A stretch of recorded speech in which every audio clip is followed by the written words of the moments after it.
What's good? What's good? This your boy DJ Creed back with another video. Man, your boy D1 um recalls a time when he confronts Meek Mill at the club. Yo, before y'all hate watch it, man, let's just watch this together and I come back with my commentary. All right, I ain't even gonna say that because I know y'all be hate watching. Here we go. Oh, Meek Mill in the club during Super Bowl in New Orleans, right? So you do still go to the club? I went to the club because they told me Meek Mill was gonna be there that night. I don't know if you know or not, but Meek Mill was one of the artists who I kind of had some online, public back and forth with about a year ago. So now if he in my city and I got an opportunity to I gotta go to the club to go link with him face to face to have a man-to-man talk, I'm with that. So 2:52 in the morning, I'm in the club, you heard me? And I'm in the club, and shout out to my little brother Fredo Bang, because he knows Meek personally, so he facilitated it to make sure it was good. I know he and I did. walked through. Meek had about 25 people with him. Walked through everybody. I had 2 people with me, you know what I mean? Because it was facilitated, and bro. we had a heart-to-heart. We had a man-to-man talk in the middle of the club. And I love Meek Mill for that. Man, that's some real man. That's like for real. Taken from going online to let's link up, let's have the conversation. Wow. I love Meek Mill for that. Like I got goosebumps saying that because we in the club and we talking about what it is that we see that's wrong with our community. But Meek Mill is in a different position than I'm in. Right. I've been this way my whole career. Meek Mill is grown now and he's seeing like, dang, they do got some stuff in our culture that's messed up. But Meek Mill is in it deeper than what I am. You feel me? Yeah. So I remember the back and forth because you were telling them 1 minute you saying prison reform and how we need to get shout out to Reform Alliance, the homies over there. You saying 1 minute you saying this, another minute you saying that. Yeah. I love Meek Mill for just sharing his heart with me. Yeah. And when 2 men could talk and be like, yo, this right here is something where I'm hearing your heart, you hearing my heart. We ain't even got to agree on everything, but we gonna leave with a greater level of respect for each other than we had before that talk. And because of that, it's like I'm rooting for Meek. Like I've texted him since then, and it's something to where I am rooting for this brother because a better Meek Mill equals a better black community. Oh, wow. I just saw Meek Mill. Alright, man. Before I even start, man, I do not hate D1. As a grown man, I receive his message. The problem is, I be thinking like, he's talking like he went to the club by himself, like to confront Meek Mill. Like you went to go to Meek Mill to talk, and then on top of that, when Meek Mill was talking about prison reform, you started the beef and the conversation. That's why y'all had beef. So excuse me, I'm not laughing at his message. I'm laughing at the context of what he's saying. He's literally telling this woman, "Oh, we got beef. We had online beef." You had online beef because he was doing prison reform, which he was successful at doing. You caused a whole bunch of controversy trying to tell him whatever you wanted to tell him about the way he was conducting himself. But y'all got to realize something, and this is some real stuff.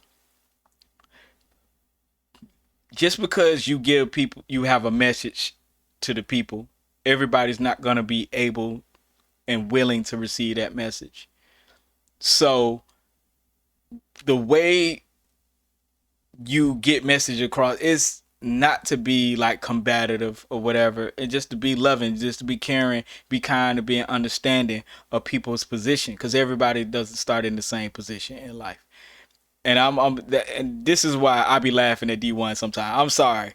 This is crazy and funny to me. I've read all the books since I was about 16. I understand what he's trying to do, but it's hilarious in the way he's trying to get it done.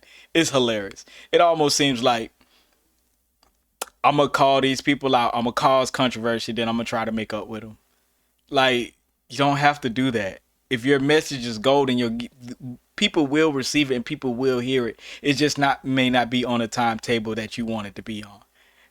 That's why, again, y'all, that's why y'all have problems with me reporting on D1. I love it because it's hilarious, and I like to see when people message me back. Oh man, why you hating on D1? No. I'm not hating on D1, but it is once again this Meek Mill beef was. Meek Mill probably didn't even know who he was. Same as Joe Budden, all these other. These guys don't even know who D1 is until they come across him, and there's a controversy. And usually he's the one trying to call people out. Then all of a sudden, oh yeah, we had to patch that up, dog. It wasn't even a real beef. You can't talk about people and call people out. Just the same thing I was saying to him with him about 50.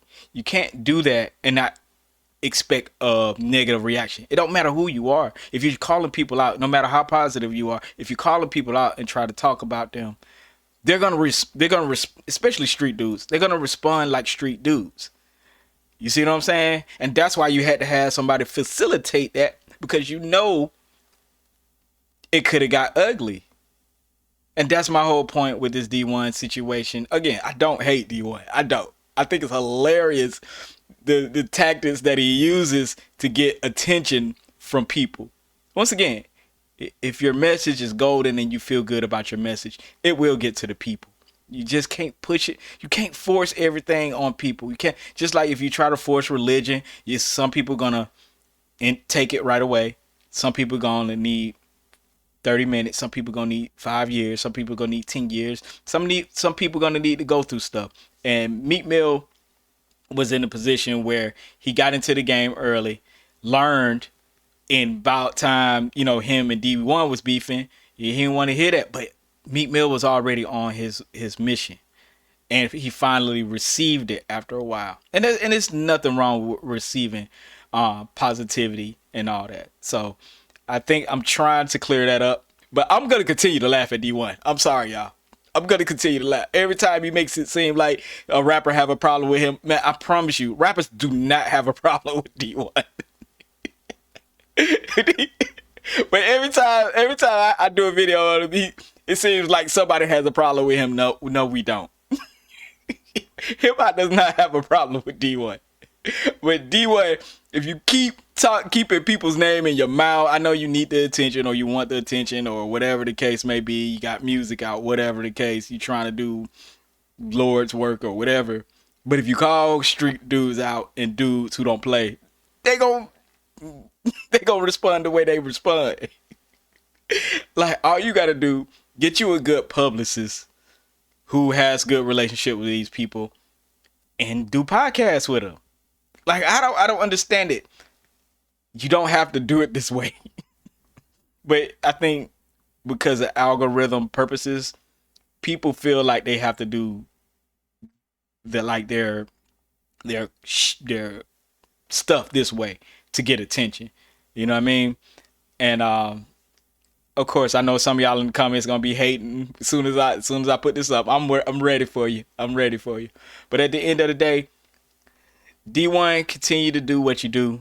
Your message is in the air, man, and the people who gonna receive it.